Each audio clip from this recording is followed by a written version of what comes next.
Wake up. Give me your wig. Give me your wigs. You don't know what to do with it. Give me your. So it is indeed the beginning of another hard work week. I just want to let y'all know that I want to give out these types of vibes, okay?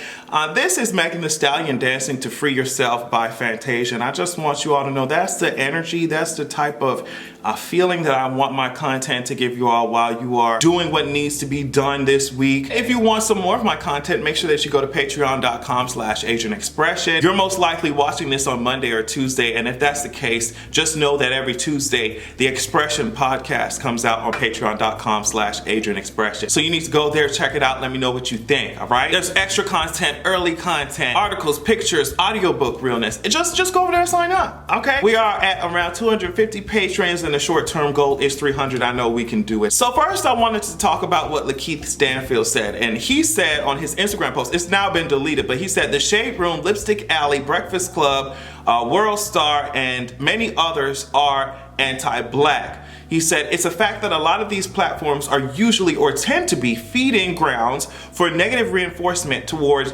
black nonconformists. They bolster faux vanity and hold a white supremacist scope over black men and women, often highlighting negative attributes and downplaying mind-expanding ones. They serve as bottomless, coward consumption pits and digital audio or otherwise slave mentality museums. At all you want. And I'm looking around like, okay, he didn't lie. Like, that's something we've all been saying. I mean, how many times has a topic that actually has some type of substance, a topic that actually affects the community in a significant way, end up in the hands of people like whoever's sitting at the Breakfast Club, and we all collectively are like, oh girl, like we all roll our eyes like, here they go again, thinking they have the range. It's one thing to not know something, but it's another thing to be willfully ignorant, and on top of that, promote ridiculous tropes and rhetoric that are harmful to the very people sitting in your audience. So of course, hit dogs will definitely holler, and Charlemagne responded by giving him Donkey of the Day. Now I'll just read you a little excerpt of some of the things that Charlemagne had to say in response. He said, "Young King, I know for a fact you don't take the chances that I do every day in the name of blackness. That's exactly why you didn't call out any white media outlets, because your publicist, your agent, and those Hollywood executives you work for would have had a fit. You would have never taken that chance. See, as a black person, it's safe to go at black outlets, but you would never fix your mouth to any of the white outlets that do the same thing. So who's a real coward? Who's really got the slave mentality if it's easier to call out your own black people than it is to go after others, white folk?" Now, it's very interesting that all this deflection was going on, but that's exactly what I would expect. Now, as a whole ass black person, why would LaKeith, who is concerned about his black ass community, not critique the very black outlets that black people often find their ass watching, listening to, or reading? How, if you care about the community, of course you're going to go to the places where they get their information and say, bitch, what are y'all doing? I don't understand how that's seen as negative. If you claim as a black outlet to care about the black community, why are you constantly putting out bullshit that endangers the black community? Like, I don't, that's exactly what he was saying. I mean, Charlemagne, it's literally a running joke that your ass, you sniff the chairs of, cause this nigga's so creepy with women sometimes. You sniff the chairs of your female guests when they leave their rooms. We all know what LaKeith is talking about. We know what he's talking about. Stop acting like y'all haven't scrolled through the comments of the Shade Room like, oh my God. And it's the comments that are there because of the rhetoric that they love to promote. It's really ridiculous. That's exactly what he's saying. That's what he's calling out. So stop acting like you have no idea what this man is saying and giving him Donkey of the Day and shit. If it's not Lil Duval over there talking about killing trans women on y'all show, you're gonna have someone like Flame Monroe on there talking about, oh, we should not be forcing the LGBT lifestyle on other people. It's just like, no girl, we just are tired of dying.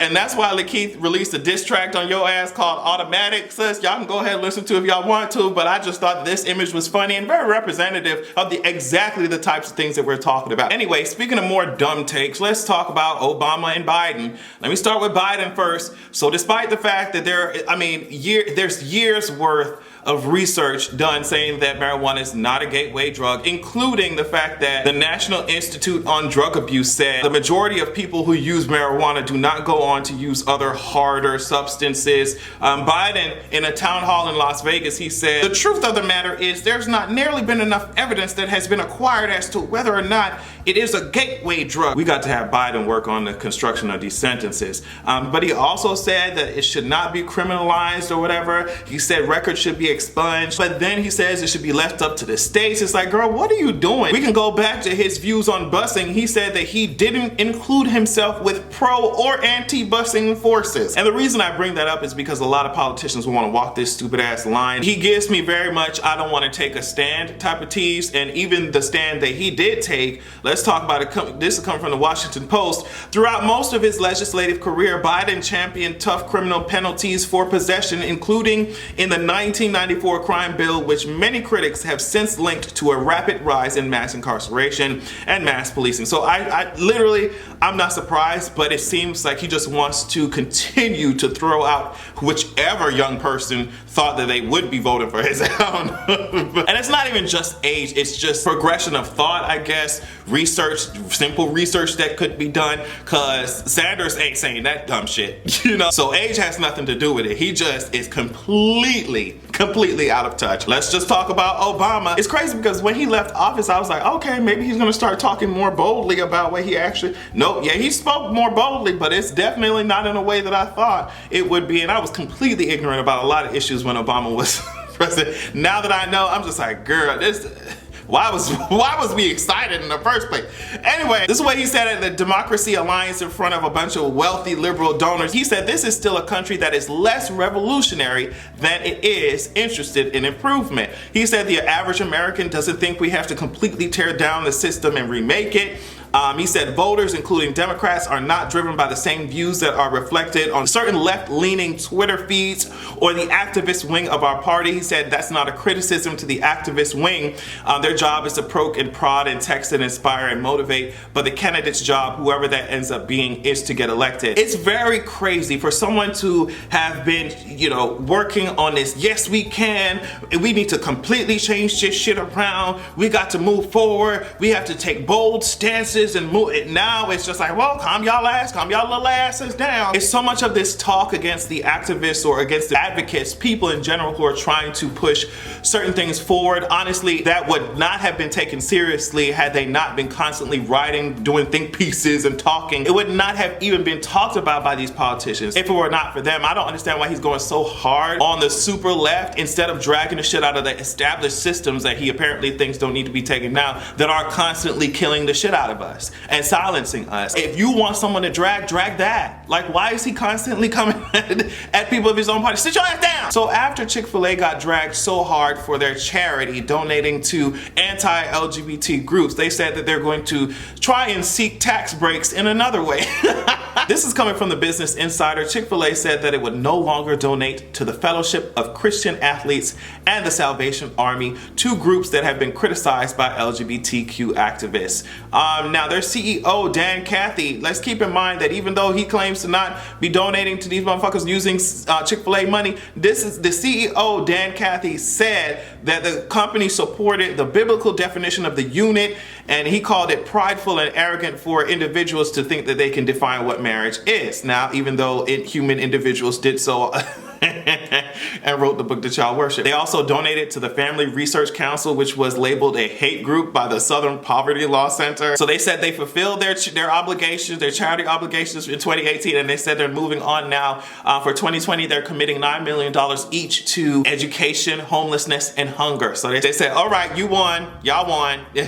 We ain't doing it no more. I'm just like, all right. If only we could also get the CEO to stop being homophobic as well, but that's wishful thinking. So I'm not gonna talk about this for too long, but actress Cynthia Erivo will play Aretha Franklin in the upcoming Genius series about the singer, and it's the girls have been dragging her ass. They were already dragging her ass for this whole Harriet Tubman thing. Now they're even more angry about the fact that she will apparently be playing Aretha Franklin. And it's just like, for someone who is so weird and tone deaf and just really disrespectful to African Americans, at least from my understanding and the perspectives that she be putting out and has gotten a lot of backlash for, it's like, for somebody who really don't fuck with our African Americans apparently like that, Why constantly come run into their stories? Like, just leave us, like, leave the stories alone. Let African Americans play it and just be done with it. You all can look up the things that she said and the perspectives that she had or has, I guess, on when it comes to Black America. And people are legitimately like, girl, if you seem to be so bothered by our asses, why is it that you come running when it's time to play one of us? It's just like, I don't know, girl. I don't know. Let me know what you think about that. So we'll take a quick break before we talk about Colin Kaepernick and just say that this Charlie's Angels remake, girl, they said the box office in North America was like $8.6 million and the budget for that shit was $48 million. We already told y'all when we saw this ABC Family built ass trailer. We already told y'all that when we saw this High School Musical built ass trailer that y'all tried to give us, saying that it was a Charlie's Angels remake. Look at this picture. That's why I tweeted. I said, look at this picture, girl. What did you think? You're lucky you got $8.6 million out of that shit. Girl, you giving us all types of JCPenney outfits and fucking Payless ass shit. Girl, get out of here.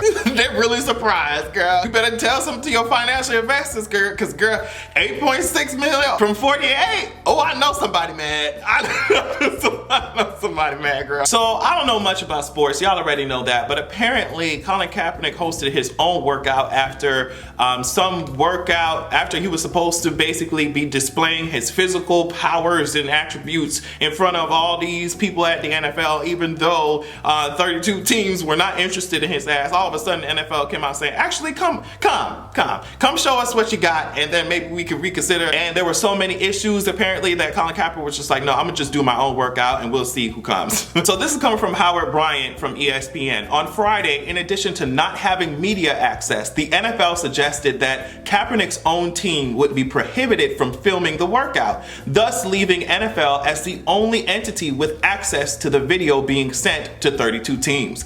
He goes on, this was especially delicate because the Kaepernick team did not trust the footage the league would send out would be flattering. The fear was a 60-pass program might be edited down to his worst throws. The Kaepernick camp Friday night began preparing an alternate plan. So waivers fell through, plans fell through. It was just not to his liking. He said, girl, I'm going to do it myself. Some people called this a whole publicity stunt, saying that Colin Kaepernick, he don't really want to play because if he did, he would have went to the NFL and did what he had to do. And the other side of it is just like, no, girl, no. If he wasn't even allowed to record the shit, if things weren't making sense according to Kaepernick's team, then he decided to take a different option. One of the people who said that it was a publicity stunt apparently was Jay-Z, according to some sources. Now, so these sources say that Jay-Z was disappointed that he would do his own workout instead of taking his ass to the NFL's event and doing it. He said he turned it into a publicity stunt. And I'm just like, girl, I'm not, when it comes to the NFL and when it comes to nuanced analysis of what the NFL is doing and how they treat certain people,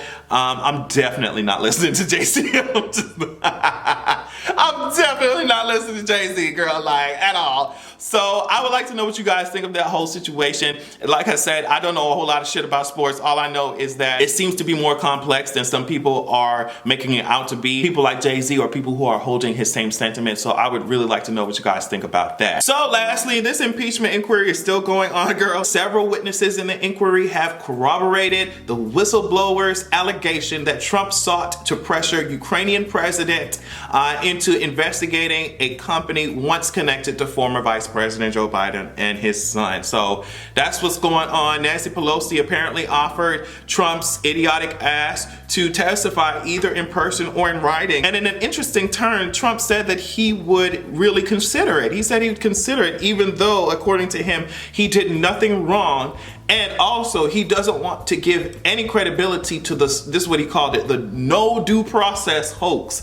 And it's just like the lack of IQ points that it takes to come up with something that fucking simple. It really shouldn't surprise me. Now, I'm counting on these lack of IQ points because hopefully that means that he will decide to testify. And we all know, hopefully it's in person, because we all know that once Trump starts talking, he will incriminate himself. It's a done deal. So I'm counting, that's what I'm counting on. Even though before he said he would not cooperate, a bunch of people have not shown up. They've defied subpoenas and tried to sue, and they're trying to get the courts to decide if they actually should show up, even though he said he would never, he said he would not cooperate. But I don't know, maybe the walls are closing in on that withered and wilting ass toupee, and he said enough is enough. I don't know what it is. All I know is that get his ass out of that house. On that note, let's go ahead and start looking for another president.